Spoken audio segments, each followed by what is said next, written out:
Kai gavau kvietimą studijuoti Kembridže, Lietuva dar nebuvo įstojusi Europos Sąjungą ir mokslų ir pragyvenimo kaina buvo tiesiog neįkandama. Ir tada iš niekur atsirado dėdė, kuris manęs net nepažinojo, kuriam pagailo vaiko iš Rytų Europos, kuris labai stengiasi, bet tuoj turės važiuoti namo. Ir jis nusprendė man padėti, parėmė finansiškai ir tai atvėrė galimybės mokytis vienam iš geriausių universitetų.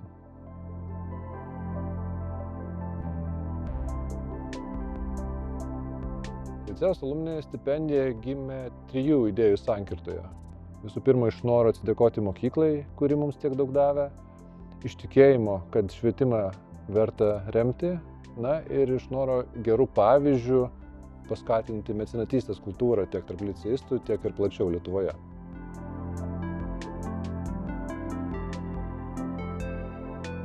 – 2011 metais su Licėjaus alumni nariais sugalvojom daryti naują projektą, tai yra įsteigti Licėjaus alumni stipendiją. Ir tais pačiais metais surinkom 4000 litų, iš kurių 300 litų dėjau ir pats. Tai ir buvo patys pirmieji pinigai, kuriais paremėm licėjistų studijas.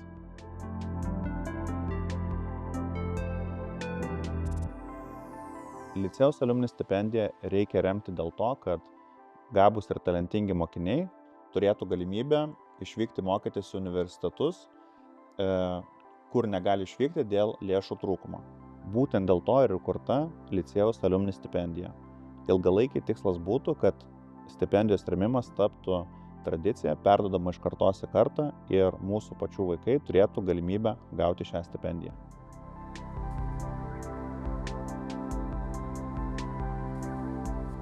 Šiai dienai pagrindinė Licėjaus alumni veikla yra stipendijos projektas.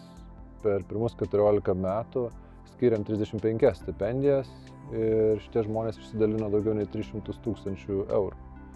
Su Licėjaus alumni fondo įsteigimu ne tik galėsim tęsti stipendijos projektą, bet ir imtis daug platesnių veiklų nukreiptų į licėjų.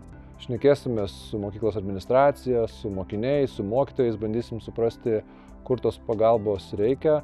Ir idėjų jau šiai dienai netrūksta. Kviesti alumnus šnekėtis su mokiniais apie karjeros galimybės, dalintis patirtimi, taip pat padėti su mokytojų paieška ir išlaikymu ir krūva kitų idėjų.